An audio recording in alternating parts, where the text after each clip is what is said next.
Quand j'avais 16 ans, mes parents ont dit à leurs amis que j'étais l'erreur de la famille. Maman Harry m'a pointé du doigt et a dit, la contraception n'est efficace qu'à 99%, il est le 1%. Je suis parti ce soir-là avec $40 et un sac à dos. 6 ans plus tard, ils m'ont enfin retrouvé. Aujourd'hui, ils se sont pointés en pleurant à ma porte, me suppliant de parler. Compte jetable pour des raisons évidentes, et oui, c'est devenu long. 6 années de sentiments refoulés ont tendance à faire ça. J'ai toujours su que je n'étais pas exactement l'enfant chéri de ma famille. Mon frère, Maurice, était celui qui était prévu aux bonnes notes, veste universitaire, tout le package. J'étais, eh bien, selon les blagues de ma mère lors des dîners, j'étais ce qui arrive quand on fait confiance aux préservatifs de marque de pharmacie bon marché. Hilarant, non. Elle faisait cette blague depuis que j'avais genre 8 ans.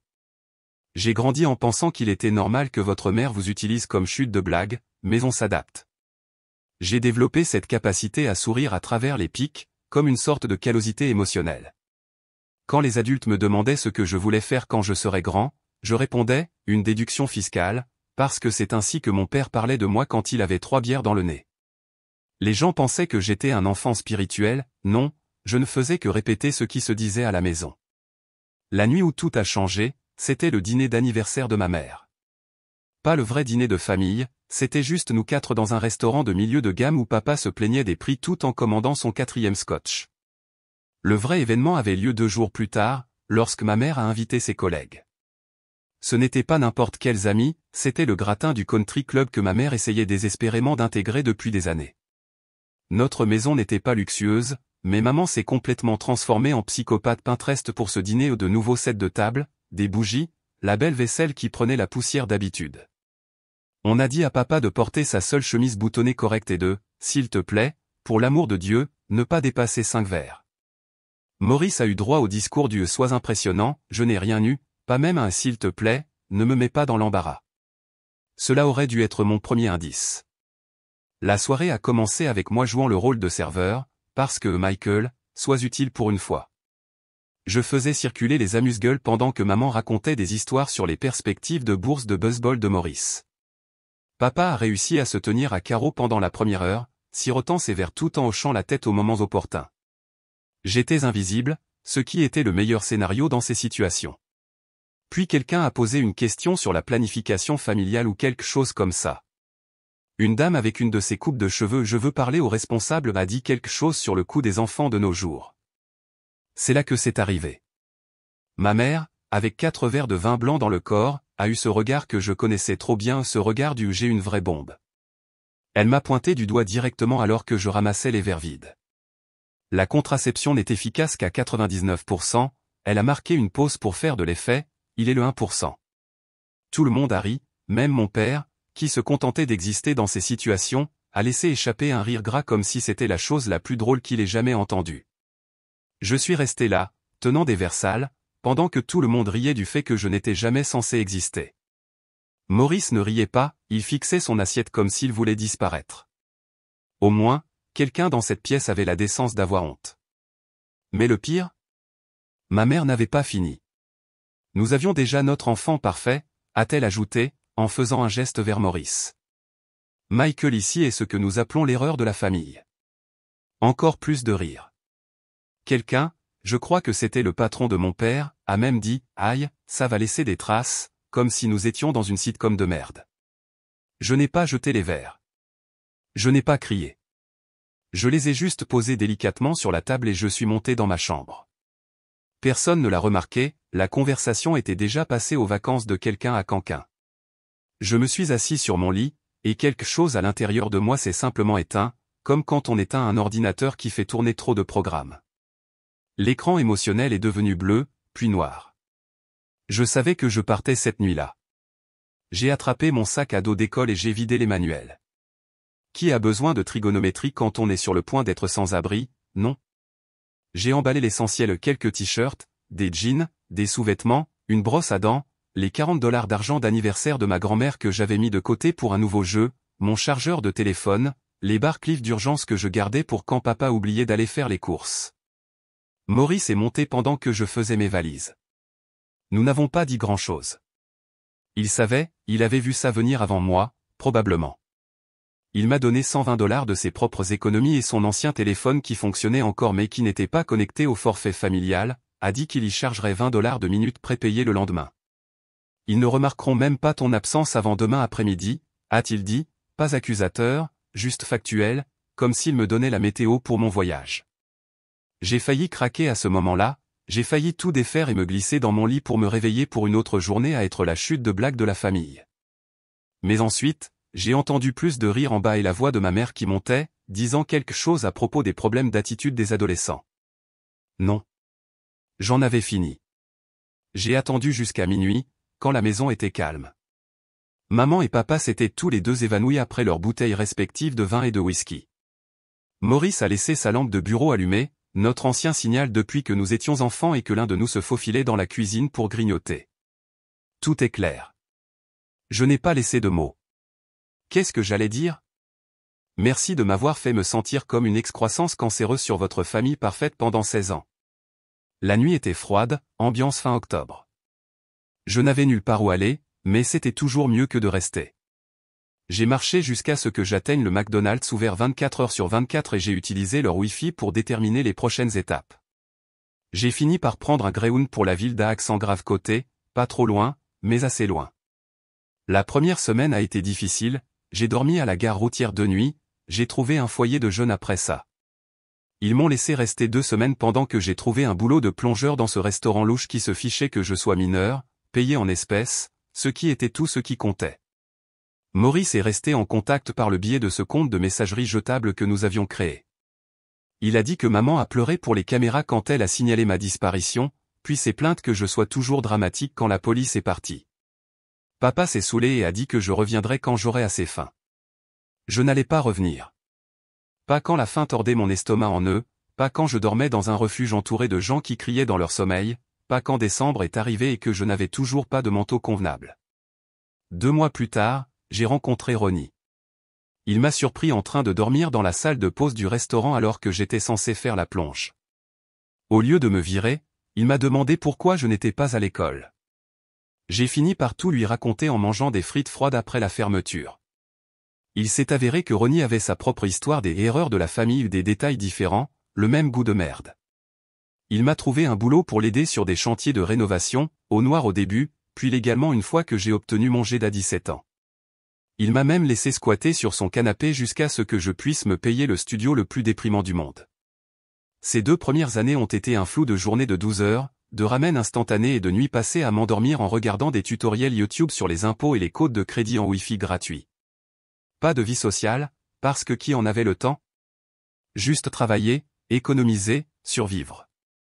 Maurice a obtenu son diplôme et est allé à l'université à 3 États de là, une décision intelligente. Nous nous envoyions encore des emails, mais moins souvent. Il vivait sa vie, et je construisais la mienne à partir de rien. À la 3e année, j'ai commencé à me sentir presque à nouveau humain. J'avais mon propre logement sans moisissure visible. J'ai commencé à prendre des cours en ligne à l'université. J'ai même eu quelques rendez-vous Tinder qui n'étaient pas des désastres complets. Mes parents, ils ont finalement réalisé que je n'allais pas revenir en rampant. Vers le 5e mois, ils ont déposé un avis de disparition qui n'a mené nulle part parce que je travaillais et payais mes factures sous mon nom légal. Ils ne s'efforçaient tout simplement pas de retrouver l'erreur. Maurice m'a dit qu'ils avaient transformé ma chambre en salle de sport à domicile à mon 17e anniversaire. Papa a récupéré ma collection de cartes de baseball qui valait réellement quelque chose. Maman a dit aux voisins que j'étais dans une école spéciale pour adolescents difficiles. C'est là que j'ai décidé que ce n'était plus seulement une question de s'échapper. Il s'agissait de devenir quelqu'un qu'ils regretteraient d'avoir perdu, quelqu'un qui leur ferait réaliser ce qu'ils avaient jeté. J'ai arrêté d'être en colère tout le temps, la colère brûle des calories dont vous avez besoin pour grimper. Au lieu de cela, je suis devenu froid, calculateur. J'ai commencé à penser à l'argent, pas seulement comme à la survie, mais comme à un pouvoir. Chaque chèque de paie, chaque A dans mes cours en ligne, chaque nouvelle compétence que j'ai acquise est devenue une autre brique dans le mur entre moi et cette table à dîner où je me tenais, tenant des verres sales pendant que tout le monde riait. Ça fait 6 ans maintenant. J'ai 22 ans. J'ai mon propre logement, ma propre vie, ma propre famille d'amis choisis qui s'en soucient réellement. Maurice est le seul à savoir où je suis, et il a juré de garder le secret. Ou du moins, c'était le cas jusqu'à la semaine dernière, quand il a appelé pour m'avertir que mes parents me cherchaient activement, parce que maintenant ils ont besoin de quelque chose. Il s'avère que la banque du karma réclame enfin sa dette, et moi? Je suis l'agent de recouvrement qu'il n'avait jamais vu venir. Les intérêts sur la dette émotionnelle s'accumulent quotidiennement. Mise à jour. Tout d'abord, putain, je ne m'attendais pas à ce que la première partie explose comme ça. RIP ma boîte de réception.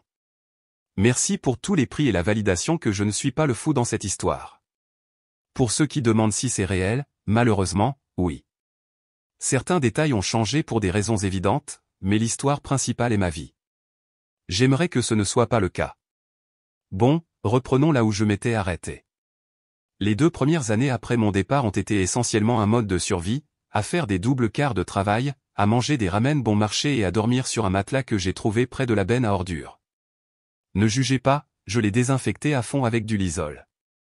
Je vérifiais mes emails à la bibliothèque publique où Maurice me tenait au courant de la situation à la maison.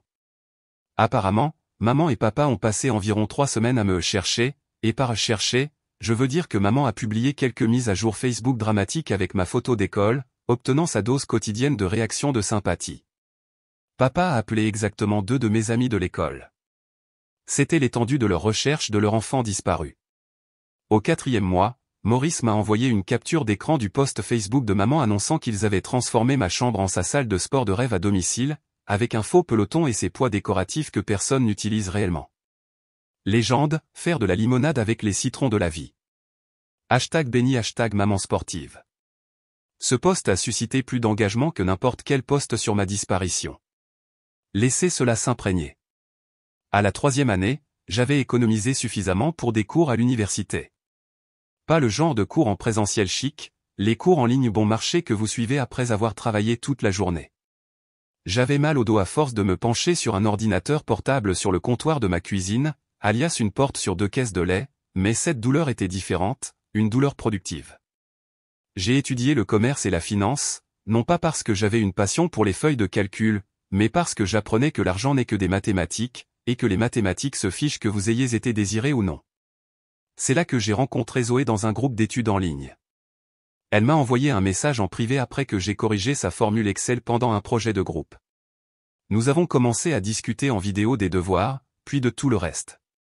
Elle était incroyablement intelligente, étudiant pour obtenir sa certification de parajuriste tout en travaillant dans un cabinet d'avocats. La première fois que nous nous sommes rencontrés en vrai, c'était dans ce triste café à mi-chemin entre nos appartements. J'étais super nerveux, portant ma seule chemise correcte qui avait encore une petite tache de sauce tomate que j'avais essayé de cacher avec un stylo. Elle est arrivée avec ses cheveux en chignon désordonnés, des lunettes et un sourire qui m'a fait oublier que j'étais l'erreur de la famille pendant 3 heures entières. Je lui ai tout raconté ce soir-là, je m'attendais à ce qu'elle s'enfuit. Au lieu de cela, elle a eu ce regard, pas de la pitié, quelque chose de plus froid. Elle m'a parlé de sa propre mère toxique qu'il utilisait comme punching ball émotionnel. Nous étions le même genre de dégâts, juste des saveurs différentes. Zoé a changé ma perspective. Là où je voyais la survie, elle voyait l'opportunité. Elle pointait du doigt les annonces immobilières pendant que nous mangions des plats à emporter sur mon sol et disait des choses comme « La valeur de ce bâtiment est complètement fausse en fonction du schéma de croissance du quartier ». Pendant ce temps, Maurice me tenait au courant de la situation à la maison. L'alcoolisme de papa avait empiré après qu'il ait été mis à pied. L'ascension sociale de maman a atteint un plafond lorsque ses amis chics ont réalisé qu'elle ne pouvait pas suivre financièrement. Leurs dettes de carte de crédit s'accumulaient. Ils avaient refinancé la maison 2 fois. Maurice a obtenu son diplôme et a déménagé pour un emploi, un gamin intelligent. Il était le seul à savoir dans quelle ville je vivais, mais pas mon adresse exacte. Nous avions un système d'urgence, si jamais il m'envoyait un texto au gaufre bleu, une vieille blague internet dégoûtante entre nous, cela signifiait que nos parents avaient d'une manière ou d'une autre découvert où j'étais. La 4e année, j'ai commencé à faire de réels progrès. J'ai été promu 2 fois au travail, j'ai déménagé dans un appartement où les voisins ne criaient pas à 3 heures du matin. J'ai commencé à construire un crédit avec une carte sécurisée. De petites victoires qui semblaient énormes. Je suis devenu obsédé par les subreddits et les chaînes YouTube sur les finances personnelles. J'ai appris les comptes d'investissement, les intérêts composés, la construction de crédit. Chaque dollar que j'économisais me semblait être une autre brique dans le mur entre moi et le fait d'avoir de nouveaux besoins de mes parents. Zoé a emménagé avec moi au début de la 5e année. Notre logement n'était pas luxueux, juste un appartement d'une chambre avec des appareils électroménagers fonctionnels et une douche qui ne devenait pas froide au hasard, mais c'était le nôtre. Nous nous asseyions sur notre canapé d'occasion en mangeant des sautés à prix réduit, planifiant nos finances comme certains couples planifient leur mariage. C'est là que Maurice a lâché la première bombe. Il a appelé au lieu de nos textos habituels, ce qui a immédiatement déclenché l'alarme. Papa avait perdu leur maison. Pas immédiatement, ils étaient en pré-saisie, mais la banque arrivait. Des années de refinancement, de paiements manqués et des idées commerciales de papa avaient finalement fini par les rattraper. Ils avaient 90 jours avant l'expulsion, et soudain, ils se sont souvenus qu'ils avaient un autre fils. Maman a commencé à publier de vieilles photos de moi bébé sur Facebook. Mon bébé me manque tous les jours. Veuillez partager pour nous aider à retrouver Michael. #mon fils me manque #rentre à la maison. Les mêmes photos qu'elle n'avait pas pris la peine de publier lorsque j'ai réellement disparu. Les commentaires étaient de Laurent Barre, je pensais qu'il était en pension. N'avez-vous pas dit qu'il avait rejoint l'armée? Mon préféré, n'est-ce pas la pièce que vous avez transformée en salle de sport? Papa a apparemment rejoint des groupes Facebook pour les parents d'enfants en rupture de ban, a commencé à se dépeindre comme un père au cœur bai. Risé désespéré de renouer avec son fils. Maurice a dit qu'il était même devenu sobre pendant environ 3 semaines avant de rechuter. J'ai observé tout cela à distance grâce aux mises à jour de Maurice et en traînant sur leurs réseaux sociaux. Quelque chose de froid se formait à l'intérieur de moi, pas seulement de la colère, quelque chose de plus calculateur. Zoé l'a remarqué. Nous étions en train de dîner et elle me surprenait en train de fixer le vide, en faisant des calculs dans ma tête. Elle n'a pas essayé de me dissuader de ce que je prévoyais, au lieu de cela, elle a aidé à l'affiner. J'avais économisé et investi de manière agressive, vivant en dessous de mes moyens tout en construisant un portefeuille. Pas une somme énorme, mais suffisante pour faire bouger les choses. Zoé m'a aidé à comprendre les angles juridiques grâce à ses connaissances de parajuriste. C'est là que nous avons élaboré le plan. J'ai contacté la banque qui s'occupait de l'hypothèque de mes parents, j'ai utilisé un nom différent, j'ai créé une LLC, j'ai expliqué que j'étais intéressé par l'achat de propriétés en difficulté dans ce quartier, j'ai fait une offre sur leurs prêts spécifiques. Les banques se fichent de qui achète la dette tant qu'elles sont payées. 3 semaines et une pile de paperasse plus tard, je possédais l'hypothèque de mes parents. Ils ne le savaient pas, mais ils me devaient maintenant de l'argent pour le toit au-dessus de leur tête. Je n'ai pas saisi la maison immédiatement, je voulais attendre qu'ils me trouvent, qu'ils viennent supplier de l'aide, sans savoir que je tenais leur avenir financier entre mes mains. Zoé appelait ça la justice poétique. J'appelais ça équilibrer les comptes. Pendant ce temps, la campagne désespérée de ma mère sur les réseaux sociaux pour me trouver gagner du terrain. Un groupe Facebook local dans leur ville a partagé ses publications. Les gens adorent les belles histoires de réunions de famille, surtout quand ils ne connaissent pas la vérité. L'erreur s'est produite il y a 6 mois. Maurice nous rendait visite pour le week-end, a posté une story Instagram de nous dans un restaurant local, un endroit avec une fresque unique en arrière-plan qui criait le nom de notre ville. Il l'a supprimée après 10 minutes, mais maman l'avait déjà vue. Les textos ont commencé à affluer. Maurice m'a montré son téléphone avec 27 messages non lus de maman, tous des variantes de S. Michael, et où es-tu? Maurice a envoyé le texto d'urgence gaufre bleu cette nuit-là. On en a ri. Quelles étaient les chances qu'il me trouve réellement dans une ville de 2 millions d'habitants sur la base d'une seule fresque? Assez bonne, apparemment, quand on est désespéré. Il y a 2 semaines, Maurice a appelé, a dit que maman avait rejoint tous les groupes Facebook de notre ville, avait posté ma photo du lycée partout, à la recherche de son fils avec une histoire larmoyante sur notre séparation tragique. Puis, la semaine dernière, le voisin d'en face a mentionné que quelqu'un s'était renseigné sur moi, m'a montré une capture d'écran. Ma mère avait en quelque sorte trouvé la page communautaire de notre complexe d'appartements et envoyé des messages aux résidents. J'ai changé nos serrures ce jour-là. Une partie de moi voulait fuir à nouveau, recommencer quelque part, mais Zoé m'a rappelé que j'étais maintenant propriétaire de leur maison. J'avais toutes les cartes en main. Il était peut-être temps de les jouer. Il y a 3 jours, c'est arrivé. Je travaillais à domicile quand la sonnette a retenti. J'ai vérifié le flux de la caméra de sécurité sur mon téléphone, Dieu merci pour la technologie domestique intelligente bon marché. Ils étaient là, maman et papa, debout à ma porte, plus vieux et beaucoup plus désespéré que je ne me souvenais. Papa avait perdu du poids, maman en avait gagné. Tous les deux avaient l'air de ne pas avoir dormi depuis des jours. Papa se balançait d'un pied sur l'autre comme s'il avait besoin d'un verre. Maman serrait son sac à main comme s'il contenait son dernier brin de dignité. Je n'ai pas répondu, je les ai regardés appuyer sur la sonnette 3 fois de plus. Ils ont finalement laissé un mot manuscrit me suppliant de les contacter au sujet d'une affaire familiale urgente. Maurice a appelé ce soir-là, a confirmé ce que je savais déjà, ils étaient là pour la maison, ils avaient besoin d'argent, ils avaient besoin que leur erreur les sorte de ce pétrin. J'ai passé les 2 jours suivants à me préparer avec Zoé, à rassembler des documents, à m'entraîner à ce que je dirais, à comment rester calme, à comment ne pas leur donner la satisfaction de voir l'enfant blessé qu'ils avaient abandonné. Hier matin, la sonnette a retenti à nouveau. Les mêmes visages désespérés sur la caméra. Cette fois, je les ai fait monter. 6 ans de silence allaient prendre fin, et ils n'avaient aucune idée de ce qui les attendait derrière ma porte. L'erreur dont ils s'étaient moqués. Ils étaient maintenant propriétaires de leur maison. Et les souvenirs ne sont pas les seules dettes qui accumulent des intérêts. Dernière mise à jour. Mes mains tremblaient réellement quand je les ai fait monter, pas de peur, plutôt comme quand on a englouti 3 boissons énergisantes l'estomac vide, cette sensation électrique étrange où ton corps n'arrive pas à décider s'il est excité ou s'il fait une crise de panique.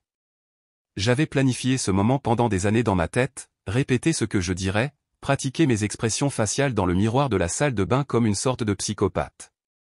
Mais quand on a frappé à la porte, tous ces discours répétés ont disparu. Zoé m'a serré la main avant de se diriger vers notre chambre. Nous avions convenu qu'elle resterait hors de vue au début. Ce premier round était juste moi et eux. Ouvrir cette porte était surréaliste, comme ces rêves où tu es de retour au lycée en sous-vêtements, sauf que j'étais entièrement habillé et que c'était eux qui étaient exposés. Maman avait l'air plus petite. Ses cheveux étaient teints à la maison maintenant, pas parfaits comme en salon.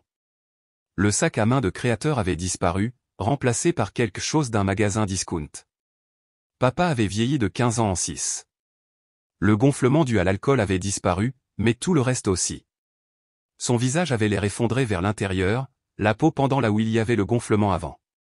Le silence s'est étiré pendant 10 secondes embarrassantes avant que maman ne fasse ce bruit d'étouffement bizarre et essaie de me serrer dans ses bras. J'ai reculé. Le rejet l'a frappé comme un coup physique. Papa a juste regardé fixement, ses yeux se promenant dans notre appartement, admirant les meubles corrects, la télé intelligente, la preuve que son erreur ne vivait pas dans la misère.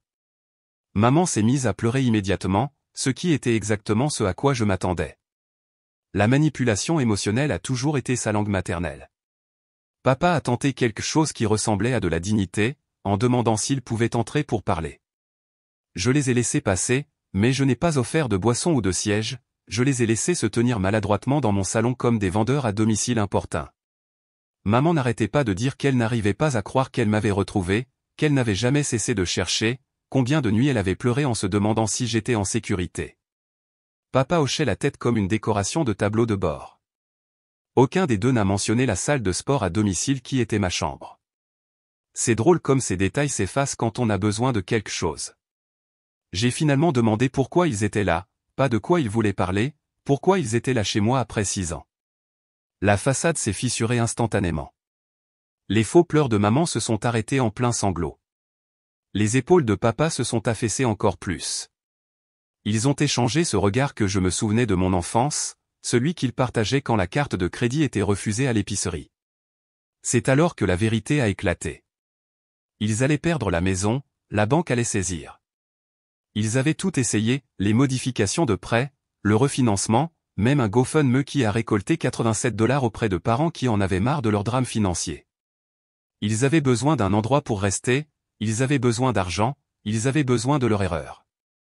J'ai demandé pourquoi ils n'avaient pas demandé de l'aide à Maurice. Les mouvements inconfortables ont commencé. Il s'avère qu'ils l'avaient déjà fait. Maurice leur avait donné 3000 $ il y a 6 mois, de l'argent qu'ils ne pouvaient pas vraiment se permettre en tant que jeunes diplômés avec des prêts étudiants. Ils l'avaient dépensé en quelques semaines et étaient revenus pour plus. Maurice avait finalement fixé des limites, alors ils avaient retrouvé leur plan de secours, moi. Le plus bizarre était de les voir passer du désespoir au calcul juste devant moi. Les yeux de maman ne cessaient de se promener, estimant mentalement le prix de mes meubles. Papa posait des questions anodines sur mon travail et mes revenus. Ils évaluaient ce qu'ils pouvaient m'extorquer. Je leur ai dit que j'avais besoin de temps pour réfléchir. Maman a immédiatement insisté, disant qu'ils n'avaient que 2 semaines avant l'expulsion. Papa a mentionné qu'ils auraient besoin d'au moins 10 000 $ pour trouver un nouvel endroit, plus de l'aide pour la caution. Le montant n'a cessé d'augmenter au fur et à mesure qu'ils parlaient. Je les ai fait sortir après 20 minutes, promettant d'appeler le lendemain. Maman a essayé de me culpabiliser de ne pas lui avoir fait un câlin d'adieu. Papa a tenté d'agir comme si tout cela était normal, comme s'il n'avait pas rendu un jeune de 16 ans sans abri et qu'il n'avait pas ignoré son absence pendant des années. Dès qu'ils sont partis, j'ai eu une petite crise dans la cuisine. Zoé m'a trouvé assise sur le sol en riant et en pleurant en même temps, pas mon moment le plus glorieux. Elle n'a pas essayé de réparer ça, c'est juste assise à côté de moi et a attendu que ça passe. Ce soir-là, nous avons finalisé le plan. Le lendemain, j'ai appelé et je les ai invités à dîner, pas chez nous, dans un restaurant de milieu de gamme où j'avais réservé une salle privée. Ils ont accepté de manière suspecte rapidement. Quand ils sont arrivés, ils ont trouvé non seulement moi, mais Zoé, Maurice, qui avait pris l'avion ce matin-là, et Ronnie, ma vraie famille, les personnes qui étaient là quand ça comptait. Le visage de maman quand elle a réalisé que ce n'était pas une remise d'argent privée était inestimable. Papa avait l'air de vouloir commander un double whisky mais n'était pas sûr que j'allais payer. J'ai laissé tout le monde s'asseoir et j'ai commandé des boissons avant de commencer. Puis, je leur ai dit que je connaissais leur situation hypothécaire. Leurs expressions sont passées de la confusion à l'espoir. Ils pensaient que je proposais d'aider. Au lieu de cela, j'ai posé un dossier sur la table. À l'intérieur se trouvaient les documents hypothécaires montrant que moi, par l'intermédiaire de ma SARL, j'étais maintenant propriétaire de leurs dettes. Leur maison était techniquement ma propriété. Maman est devenue blanche. Papa est devenu rouge. Maurice a baissé les yeux sur son verre d'eau, cachant un sourire. Zoé les a regardés avec le regard froid et analytique de quelqu'un qui observe des spécimens de laboratoire. J'ai expliqué calmement et clairement que j'avais des options. Je pouvais saisir immédiatement. Je pouvais leur proposer un plan de remboursement qu'ils ne pourraient absolument pas se permettre. Je pouvais les laisser rester en tant que locataires sous des conditions strictes. Ou, et voici le clou du spectacle, je pouvais leur céder la maison gratuitement, s'ils remplissaient certaines conditions.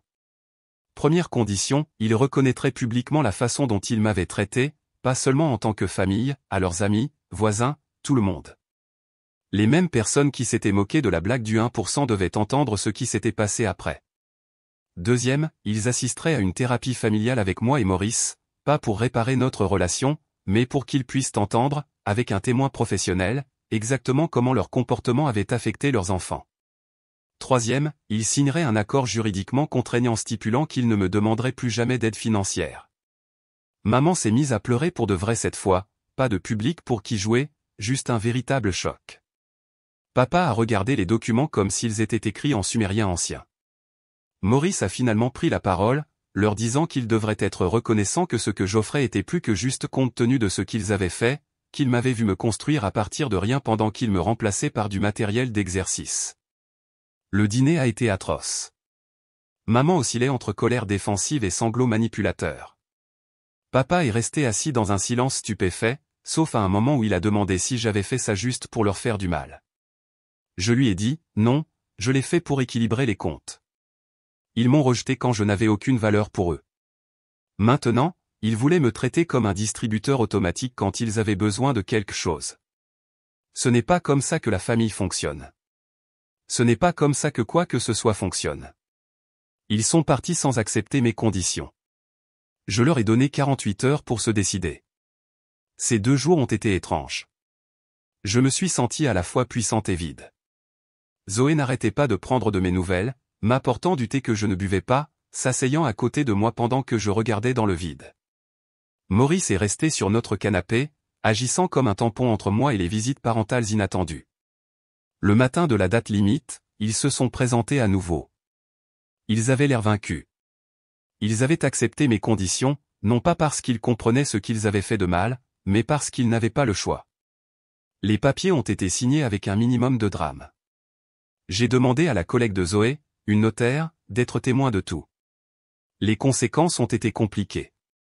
Ils ont tenu leur parole jusqu'à présent, probablement parce qu'ils savent que j'ai encore des copies de tout et que je pourrais intenter une action en justice. Maman a posté une longue excuse apitoyée sur Facebook qui, d'une manière ou d'une autre, la mettait encore dans le rôle de la victime. Papa a appelé 2 fois, des conversations maladroites où il semble essayer de comprendre si je suis toujours en colère. Maurice est rentré chez lui hier. Avant de partir, il m'a serré longuement dans ses bras et m'a dit qu'il était fier de moi, que j'avais fait ce qu'il n'avait jamais eu le courage de faire, leur demander des comptes. Est-ce de la vengeance? Je suppose, mais ça ressemble plus à une correction, comme enfin équilibrer une équation qui est fausse depuis 22 ans. Suis-je heureuse? Pas exactement. Satisfaite est un meilleur mot. La colère n'a pas disparu, mais elle est différente maintenant, moins comme un trou brûlant dans ma poitrine et plus comme une cicatrice qui s'est finalement refermée. Hier soir, Zoé et moi étions allongés dans le lit, parlant de peut-être prendre un chien ou d'économiser pour acheter notre propre maison, des trucs de couple normaux. Elle m'a demandé si je regrettais quoi que ce soit. J'y ai réfléchi pendant un moment, j'ai pensé à ce jeune de 16 ans avec $40 dans un sac à dos, j'ai pensé à toutes les nuits où j'avais eu faim, à toutes les fois où j'avais fait des doubles quarts avec de la fièvre parce qu'il n'y avait pas de filet de sécurité. Puis j'ai pensé à qui j'étais devenu grâce à ça, à comment j'avais construit quelque chose à partir de rien, à comment j'avais trouvé des gens qui m'appréciaient réellement. Je lui ai dit, non, je ne regrette rien.